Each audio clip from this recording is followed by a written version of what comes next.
जय हिंद प्यारे साथियों। आरआरबी ग्रुप डी यानी रेलवे ग्रुप डी लाखों बच्चों की उम्मीद। आपके एग्जाम के लिए मात्र 75 दिन शेष बचे हैं प्यारे साथियों। अब ये मैं कैसे कह रहा हूँ, आप बोलोगे आपको कैसे पता चला।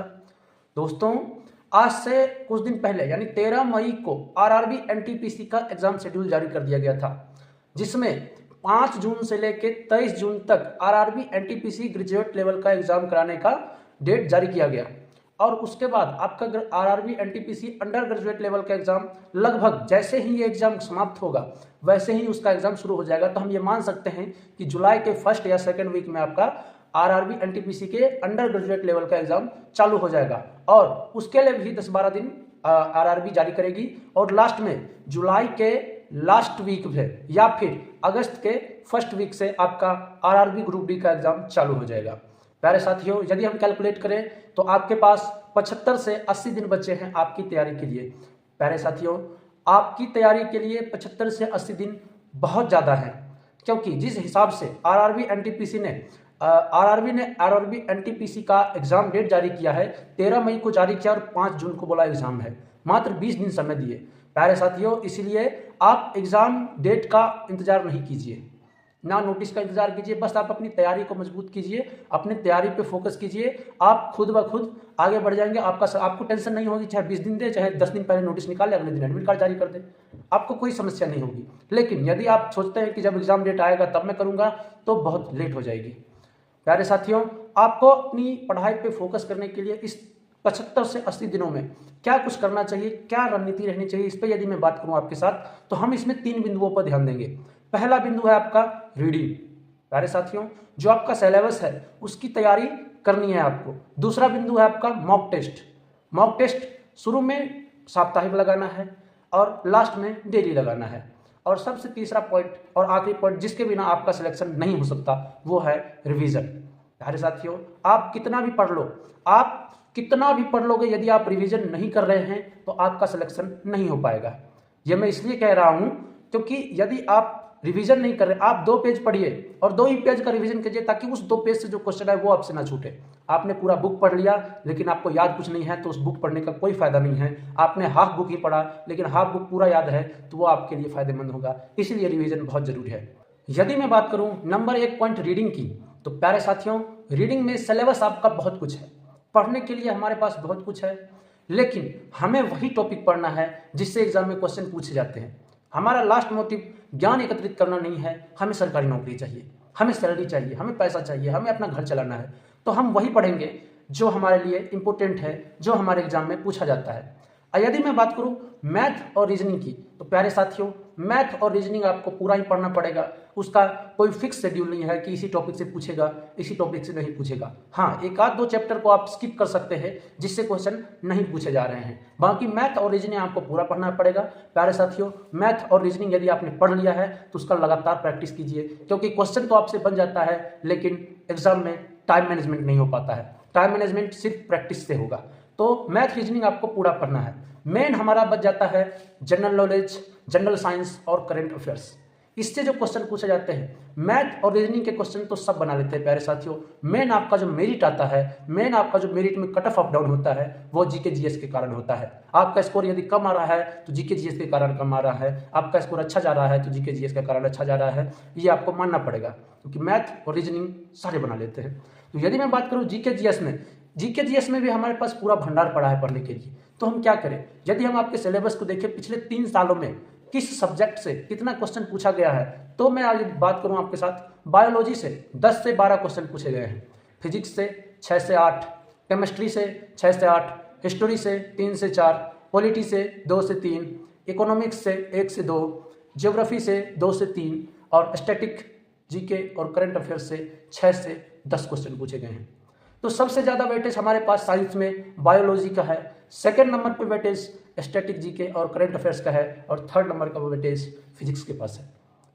प्यारे साथियों, जो आप हिस्ट्री बड़ी ही शिद्दत से पढ़ते हैं, बड़ी ही मेहनत से पढ़ते हैं, प्राचीन से लेकर आधुनिक तक बहुत ही लंबा पढ़ते हैं, उससे मात्र 3 क्वेश्चन पूछे गए हैं। पिछले साल में किसी शिफ्ट में 3, किसी शिफ्ट में 2, इस हिसाब से क्वेश्चन पूछे गए। जो आप ज्योग्राफी बड़ी शिद्दत से पढ़ते हैं, बहुत लंबा सब्जेक्ट है, उससे 2 से 3 क्वेश्चन पूछे जाते हैं हर साल, हर शिफ्ट में। यदि मैं बात करूँ इकोनॉमिक्स की, तो 1 से 2 क्वेश्चन पूछे जाते हैं। हालांकि 1-2 क्वेश्चन भी सिलेक्शन के लिए जरूरी है, लेकिन प्यारे साथियों जिससे 10-12 नंबर पूछे जाते हैं, जिससे 6 से 8 नंबर पूछे जाते हैं, उसको हमें पहले कवर करना है। जरूरी नहीं हमें 100 में 100 नंबर लाना है, हमें कट ऑफ पार करनी है। और कट ऑफ पार करने के लिए ये ज़्यादा जरूरी है कि जो एग्जाम में पूछा जा रहा है हम वो पढ़ें। यदि मैं बात करूँ आपके साथ फिजिक्स की, क्योंकि हमें मुख्य रूप से 3 सब्जेक्ट को तो बड़े अच्छे से पढ़ना है, बायोलॉजी, फिजिक्स और जितने भी स्टैटिक जीके और करंट अफेयर्स है, इन चीज को अच्छे से पढ़ना है। बचे हुए को भी अच्छे से पढ़ना है, लेकिन बचे हुए में कुछ चुनिंदे टॉपिक को पढ़ना है जिससे क्वेश्चन पूछा जाता है। जैसे कि मैं बात करूं यदि फिजिक्स की, तो फिजिक्स आपको पूरा पढ़ना है। फिजिक्स, बायोलॉजी और करंट अफेयर्स, स्टैटिक जीके, इन सबको मिला के आपको 25 से 30 मार्क्स हो जाते हैं। और बचे हुए 15 मार्क्स में आपका हिस्ट्री, ज्योग्राफी और हिस्ट्री, ज्योग्राफी, पॉलिटी, इकोनॉमिक्स, ये सारे शामिल हैं। बचे हुए मात्र 15 नंबर में। 15 नंबर के लिए 4 सब्जेक्ट और 25 नंबर के लिए मात्र 3 सब्जेक्ट, बायोलॉजी, फिजिक्स और स्टैटिक जीके, करंट अफेयर्स। तो यदि मैं बात करूँ सब्जेक्ट वाइज, तो देखते हैं इन 15 नंबर को हम हासिल करने के लिए किस सब्जेक्ट से कौन सा टॉपिक पढ़ सकते हैं। प्यारे साथियों, यदि आप हमारे टेलीग्राम से अभी तक नहीं जुड़े हैं तो हमारे टेलीग्राम पे जुड़ जाइए। मैं वहाँ टॉपिक वाइज एक PDF अपलोड कर दूंगा, वहाँ से आप उस PDF को देख सकते हैं। बाकी यदि मैं बात करूँ हिस्ट्री में आपको किन टॉपिक को पढ़ना चाहिए, पूरा हिस्ट्री नहीं पढ़ना है।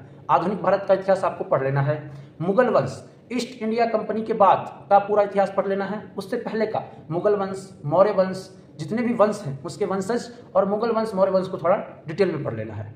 नेक्स्ट यदि हम बात करें सिंधु सभ्यता, आपको पढ़ लेनी है हिस्ट्री में।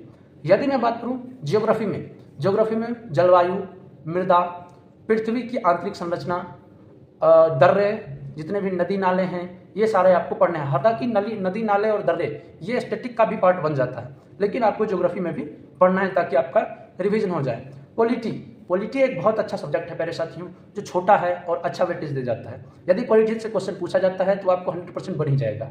तो पॉलिटी के लिए आपको पढ़ना है संविधान का निर्माण कैसे हुआ, जैसे कि चार्टर एक्ट, रेगुलेटिंग एक्ट, ये सब संविधान निर्माण में आते हैं। बाकी जितने भी संशोधन हैं ये पढ़ लेने हैं, इंपॉर्टेंट संशोधन। जैसे कि यदि मैं बात करूँ इंपॉर्टेंट संशोधन की, तो संशोधन में आता है आपका 1, 7, 8, 18, 21, 35, 36, 42, 44, 52, 61, 65, 69, 70, 71, 73, 74, 84, 86, 92, 100, 101, 102, 103, 104, ये सारे संशोधन, संवैधानिक संशोधन इंपॉर्टेंट है। पहले साथियों पहला से लेके 104 संविधान संशोधन तक ये सारे इंपॉर्टेंट है। तो जैसे मुझे याद है ये आपको भी याद होगा। पहले साथियों इसको याद करना है, पहले संशोधन में क्या हुआ, दूसरे संशोधन में क्या हुआ, तो आपका पॉलिटी का तो क्वेश्चन नहीं बनेगा। बाकी जितने आर्टिकल हैं वो सारे आपको पढ़ लेने हैं। यदि मैं बात करूं नेक्स्ट की, तो नेक्स्ट में आपका आ जाता है इकोनॉमिक्स। प्यारे साथियों इकोनॉमिक्स से आपका गलती से 1 से 2 क्वेश्चन पूछ लिया जाता है।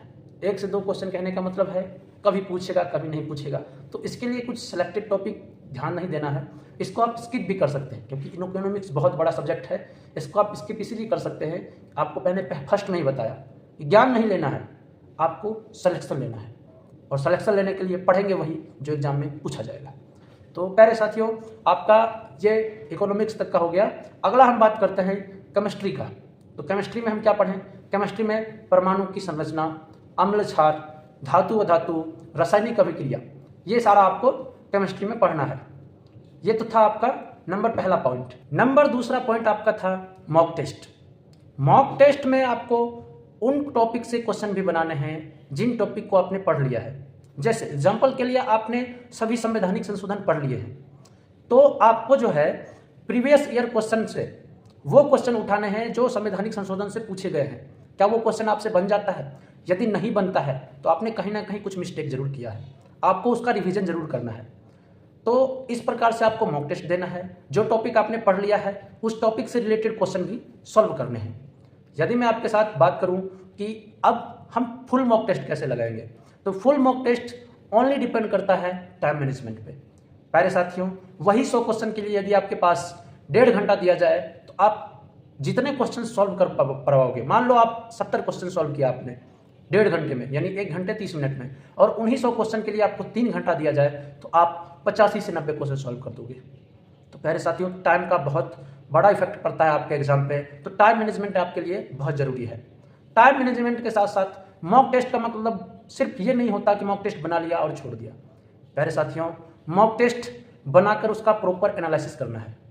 प्रॉपर एनालिसिस कुछ इस प्रकार से करना है कि आपको 2 टाइप के क्वेश्चन मिलेंगे, वैसे क्वेश्चन जो आपसे नहीं बने और वैसे क्वेश्चन जिसमें आपका टाइम ज़्यादा बर्बाद हुआ। तो प्यारे साथियों, जो क्वेश्चन आपसे नहीं बनते हैं, मैं हर वीडियो में ये बात बताता हूँ कि जो क्वेश्चन आपसे नहीं बनते हैं उन क्वेश्चनों को एक साइड रखिए और दूसरे साइड रखिए वैसे क्वेश्चन जिन क्वेश्चनों ने आपका समय ज़्यादा बर्बाद किया है। प्यारे साथियों, वैसे क्वेश्चन जो आपसे नहीं बने वो किस टॉपिक से थे, उस टॉपिक को पढ़िए, उस टॉपिक का रिवीजन कीजिए। यदि वो टॉपिक मिल ही नहीं रहा आपको, कई बार ऐसा क्वेश्चन पूछ लेते हैं जो सिर्फ टाइम बर्बाद करने के लिए दिया जाता है, तो यदि वो टॉपिक आपको मिल ही नहीं रहा है तो उस क्वेश्चन को स्किप कर दीजिए। जिसका टॉपिक मिल गया उस टॉपिक को पढ़ लीजिए, क्योंकि आगे में उससे रिलेटेड क्वेश्चन आने वाला है। प्रीवियस ईयर क्वेश्चन सारा सॉल्व कर लीजिए। अब दूसरी साइड आपका बचेगा वैसे क्वेश्चन जिसने आपका टाइम ज़्यादा बर्बाद किया है, वो रहेंगे या तो मैथ के या फिर रीजनिंग के। तो इसका मतलब आपने उन क्वेश्चन की प्रैक्टिस कम की है, उसका प्रैक्टिस कीजिए, उसका स्मॉलेस्ट से स्मॉलेस्ट छोटा से छोटा ट्रिक निकालिए, आधा कैलकुलेशन कोशिश करिए आप दिमाग में ही कर लीजिए। तो ये था आपका मॉक टेस्ट का, इससे आपका टाइम मैनेजमेंट भी आएगा, मॉक टेस्ट भी अच्छा चला जाएगा और प्रीवियस ईयर क्वेश्चन पे तो विशेष आपको ध्यान देना ही देना है।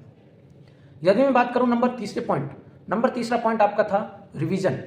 रिवीजन के लिए प्यारे साथियों सप्ताह में 2 दिन सेलेक्ट करने हैं। आप सोमवार से लेके शुक्रवार तक पढ़ाई कीजिए और शनिवार और रविवार को रिवीजन के लिए छोड़ दीजिए।